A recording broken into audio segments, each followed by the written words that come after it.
প্রিয় দর্শক আসসালামু আলাইকুম। এই মাসে এবারও ইনকিউবেটরে আরও কয়েকটা ডিম দেব। তো আমি ডিমগুলো বাছাই করব।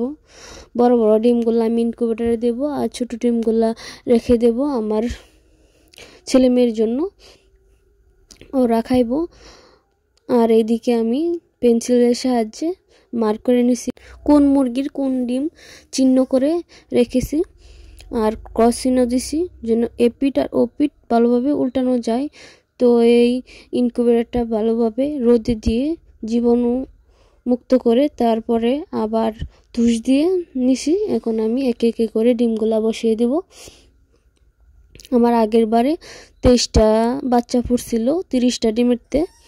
তো এবার আমার বড় বড় ডিমগুলা নিছি, এখানে 27 পিস ডিম আছে। ইনশাল্লাহ দেখি কতগুলা ফুটে। তো এইভাবে আমি বসিয়ে তারপরে ইনকিউবেটরটা চালু করে দেব।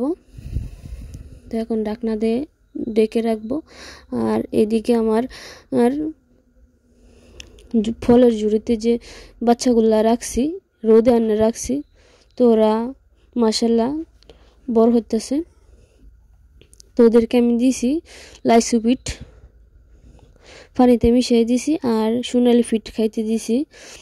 তো ওরা এখানে 30 পিস বাচ্চা আছে, 3টা নষ্ট হয়ে গেছে আর 4টায় ভিতরে বাচ্চা মারা গেছে।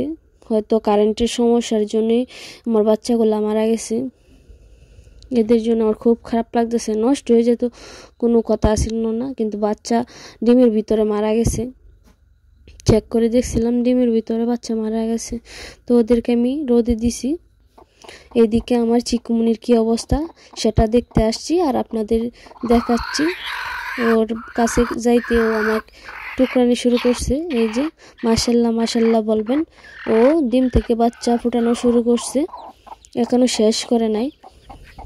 এই যে আমি খোসাগুলো ছাড়িয়ে দিচ্ছি, এতে করে ওর জায়গাটা অনেক অনেক হবে আর বসতে অনেক সুবিধা হবে সেই জন্যে। তো মাত্র মনে হয় বাচ্চাগুলা ফুটাইছে, এখনো ফাঁকগুলা জর্জরে হয় নাই। মার কীরকম একটা টান, ও চলে যাচ্ছে ওর মার কাছে। এই যে চলে যাইতেছে, দেখছে যে তার মাকে ওই খাঁচায় রাখছি, ও চলে যাইতেছে। তো পরবর্তী ভিডিওতে দেখাবো আমার চিকুমনি কয়টা ডিম থেকে কয়টা বাচ্চা দিছে। এটা ভেবে যে খারাপ লাগতেছে যে চিকুমনির কাছ থেকেও আমি বাচ্চাগুলা কেড়ে নেব, কারণ এখন শীতকাল, বাচ্চাগুলা থাকবে না, জিমে জিমে মরে যাবে। সেই জন্য আমি চিকুমনির কাছে রাখতে পারবো না। আমার বাচ্চাগুলা ওই 23 পিস বাচ্চা লোকে রাখবো বোর্ডিংয়ে, তাহলে বাচ্চাগুলা সুস্থ থাকবে। সেই জন্যই খুব খারাপ লাগতেছে চিকুমনি আর তার পোলাপান গোল লাগা। তো এই ছোট ছোট বাবুগুলার লাগে সবাই দোয়া করবেন, আমিও আপনাদের জন্য দোয়া করি। তো আজকের ভিডিও এ পর্যন্তই। সবাই ভালো থাকবেন, সুস্থ থাকবেন। আল্লাহ হাফেজ।